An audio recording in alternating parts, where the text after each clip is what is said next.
Hey guys, this is Irie StarCraft and I'm back to cast some more 2v2 StarCraft 2 games for you. This game will be on Twilight Fortress and it will be between Cubert, the red Terran. His partner will be Aristeo, the blue Zerg, and their opponents this time will be Benya, the teal Zerg, and his teammate will be XenoPhobe, the pink Zerg. As you can see, these players talking in a foreign language.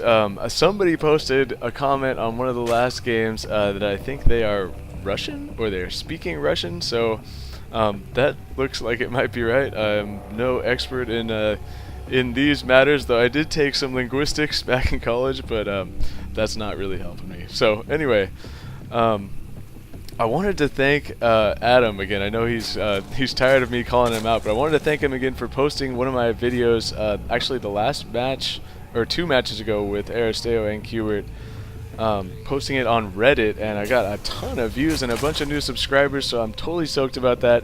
I've been reading the comments, excuse me, I've been reading the comments on Reddit, and quite a lot of feedback, and both good stuff and a lot of stuff that I could improve on, and yeah, one of those things is the mouse scroll, and I apologize you guys, it is a habit for me to start doing like this, because when I play, this is how I scroll the screen, by just moving the mouse to the edge, and I'm sorry if that drives some of you crazy. I didn't really realize that, but I'm practicing using the keyboard scroll like this, so it looks nice and smooth and fancy, and if you're following my little cursor around, you won't get dizzy from me spamming it all around the corners of the map. So I'll do my best with that, so bear with me. And there's some other stuff that I'm definitely going to work on improving, but for now I'm going to start talking about this game. This is actually, okay, ESL does the 2 for 2 2-on-2 Tuesdays, excuse me. Every Tuesday the ESL European League puts on a 2-on-2 tournament, and this is actually the most recent one from this last Tuesday, and this is the second round. The last game was the first round game with Aristeo and Cubert, Team Empire. This is the second round, and they will be going against Team TBS, which is XenoPhobe and Benya, as we see Cubert trying to micro his Marine to kill this drone, but the drone is going to escape. So Aristeo is getting a very fast expansion here. And the last time that, actually the last game, or the one that was posted on Reddit, was on this map, but they were playing against 2 Protoss opponents.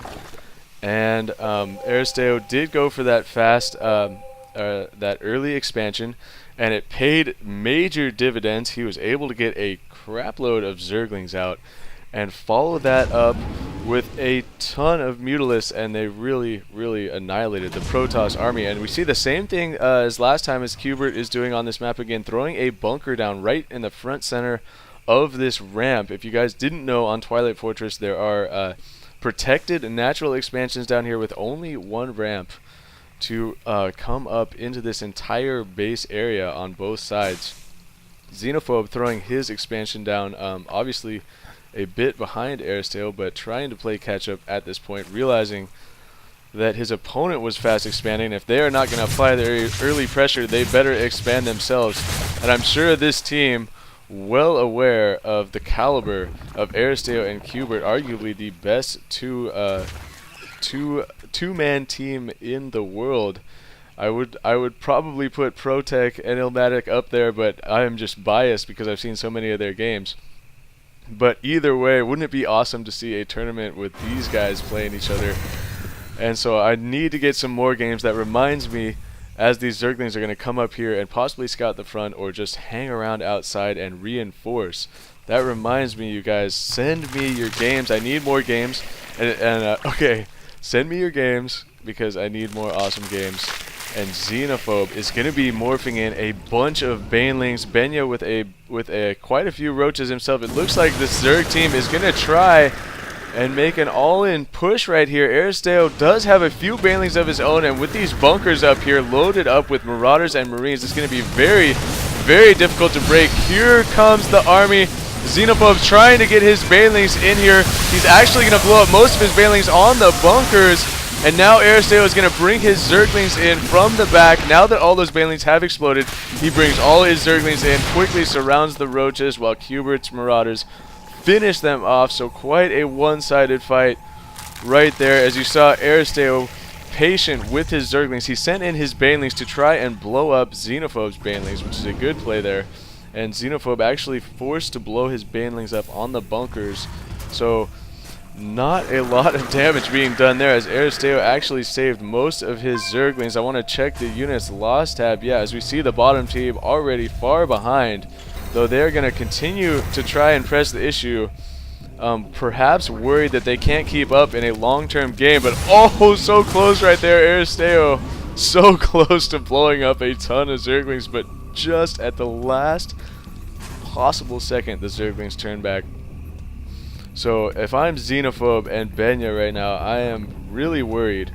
Need to really get some more saturation at their expansions. Actually, XenoPhobe getting some nice saturation, but Aristeo and Cubert continuing to beef up their defenses, getting those upgrades. Combat Shield is on the way. More Marauders. Factory coming out now.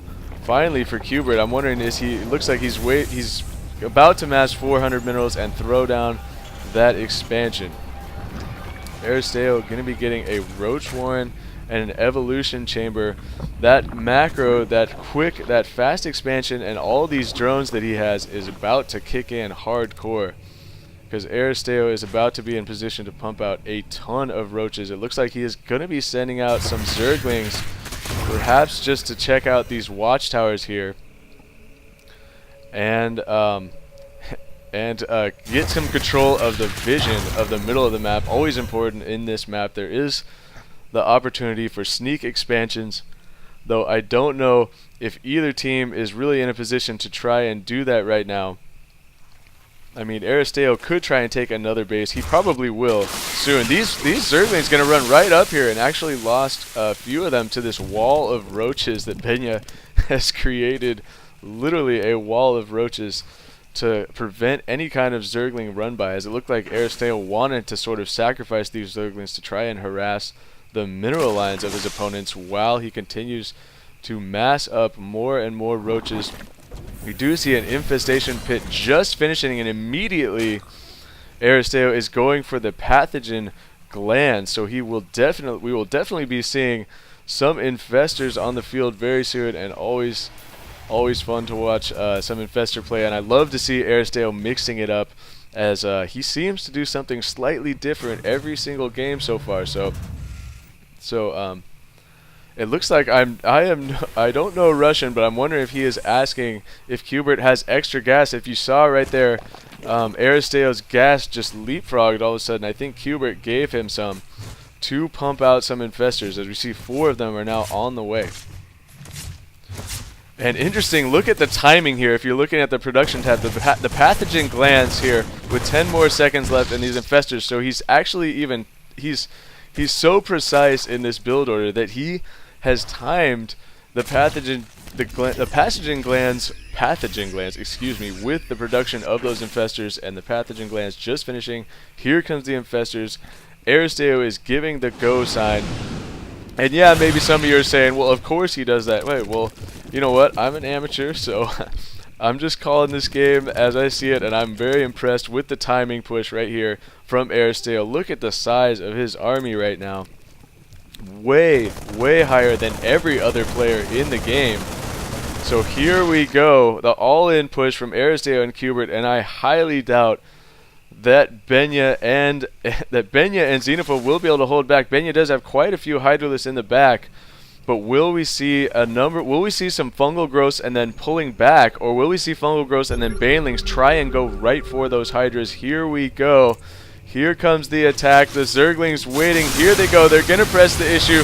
The Roaches are shooting each other in the front. These Marines are quickly ripping up Benya's Roaches. Here comes the Infestors trying to get into the back. We do see a couple of fungal growths going down here as the Roaches continuing to just press right up the front of the base, and that is going to be it, because they just completely decimated the front wall of Benya and XenoPhobe, and now there are Roaches and Marines and Infestors loose in the base. XenoPhobe with all these Mutalisks on the field. The Infestors holding them in place with fungal growths, just annihilating these Mutalisks.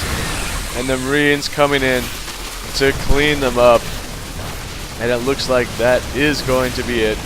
So, another somewhat lopsided matchup, as Aristeo and Cubert are just an excellent team right now. So hopefully some more of these games between them and their opponents will be close. But as we continue in this tournament, I think I'm going to go ahead and cast the rest of this 2v2 Tuesdays ESL tournament. So I'm about to bring you the next game, so stay tuned for that. This is Irie StarCraft, and peace out.